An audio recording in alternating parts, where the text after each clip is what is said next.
So now in this video we're going to look at some relays that I just ordered and got in the mail. When I turn the power supply on, you can see we got that one LED on. The relay has a normally closed switch and a normally open switch. So no power is going to the relay now. The power would actually have to go through the meter. The meter would have to be on and set to measure current to allow the current to flow through. So it's set to milliamps.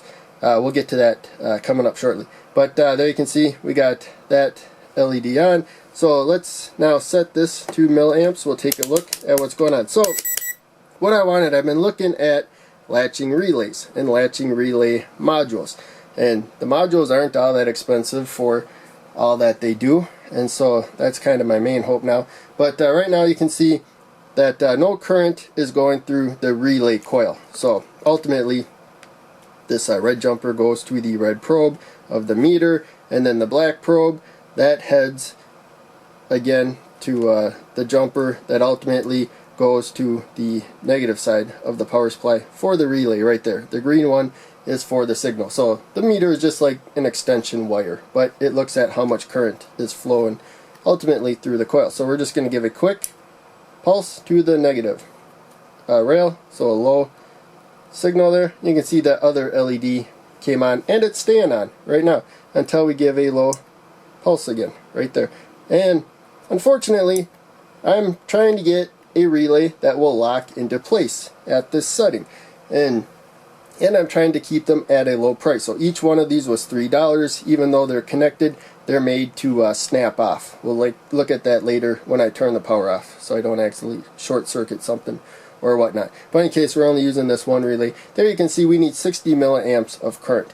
Now a higher voltage relay should need less current, so that's something to be aware of. But then again, it needs a higher voltage, so ultimately it's probably about the same amount of power, and then maybe a higher quality one will also work. But ultimately I was hoping this would lock into place and not need any current after that point, and so we don't have that. But unlike the last relay I used in my video, when we turn it back into the off position, so that's normally closed. The switch is off, but this one's normally closed when the switch is off. It opens up when you turn the switch on, whereas the other one is normally open when the switch is off.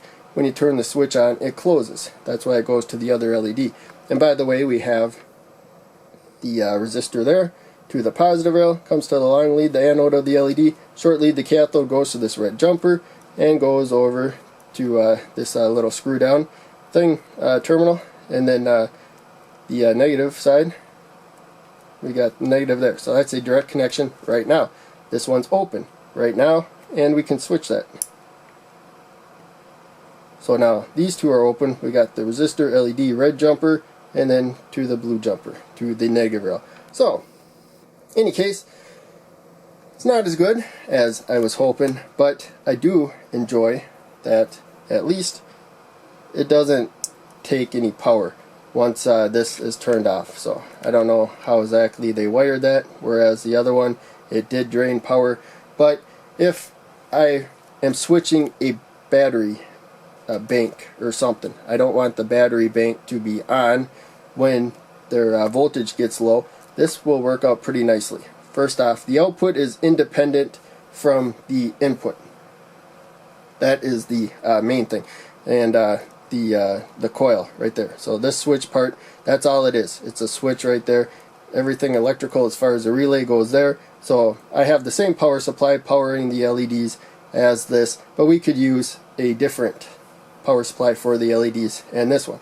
So if we have like batteries here we don't want to drain, then we could remove that LED and only have it power when that LED is lit up. And of course we don't need a relay to power LEDs. They're just for demonstration purposes. So let's turn the power off. Also, when you turn the power off, it goes back to, you saw the other LED briefly turn on. Now I turn the power off, it is staying in this position. So the coil, as you can see, is not getting any current. So let's turn that off and turn this off. I think we are done demonstrating that. So the reason why we are using these relays not for this video, but the reason why I'm looking at relays like this, you can see there, that's how much current and voltage we can have on this side right there. So these are 4 independent ones, and so we're dealing with 5 volts here. We want to keep 5 volts there and a signal to a ground right there, or to nothing. And there you can see 10 amps of current though.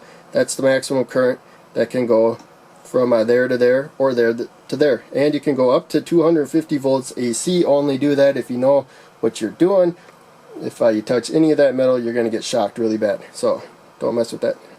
You can also go up to 30 volts DC, which is quite a bit safer. But 10 amps could create a lot of heat under certain circumstances. So again, know what you're doing. But 30 amps DC is not dangerous to touch as 250 volts is. But still, you can't know what you're doing if you're going to use 10 amps. But that's the main takeaway. You can switch a very high power load that is independent from this. This you want to keep at 5 volts. Don't want to go above that there. So you can use a 5 volt power supply that you don't have to worry about it being drained or something. Ideally, to control a much higher power circuit. And like I said, if you have batteries, you don't want them to die. Maybe it's 24 volt batteries. You could have it go through here to power anything, and then you can turn it off by some other means right there. So now let's look over here. So to change the LEDs, we could just use a 555 timer. We don't need a relay or anything. But this is not about powering the LEDs. It's just about being able to see when one of these is on and when the other one's off. So normally this one is on when the switch is off. You normally close to COM, and then when you switch it so that the switch is on and it's taking current as we saw before, then this one will be closed. We'll have a direct connection there. And maybe we could work on 3 volts, but in any case, there you can see it's well labeled on the bottom, this particular one here. So we got the positive side of the power supply. This is for the relay, so 5 volts ground. We got a blue jumper, and then I think the T is probably for a trigger right there, and it's active low. As we saw, we just give it a low signal to the negative rail, and that set the relay, either turning it on or off depending on what its current state is, and then you give it a low signal. So in any case, I'm not finding the exact relay I want, especially for the price, and I want them where they latch and stay there on their own, and apparently that's going to be more expensive or whatever, and so that's something to be aware of. So far I'm actually pretty happy with these. These aren't too bad. Just be aware that you're using a significant amount of current, but in relationship to 10 amps, that's the maximum. Maybe you'd want to go like 5 amps. Still, 60 milliamps being used while 5 amps are being used. That 60 milliamps is not a whole lot of current. So especially if you're using higher voltages through there, a lot more power is going through this part by far compared to over here. So a very small power source can control a very large power source, no problem with this relay. So that's probably why you would use it. So in any case, didn't really plan too much for this video, so hopefully you still enjoyed it. This is a video I'm working on up here, and so a lot more work for that one, but hope you enjoy that one too. I think that one will be a lot better. So thanks for watching. I'll see you in the next video.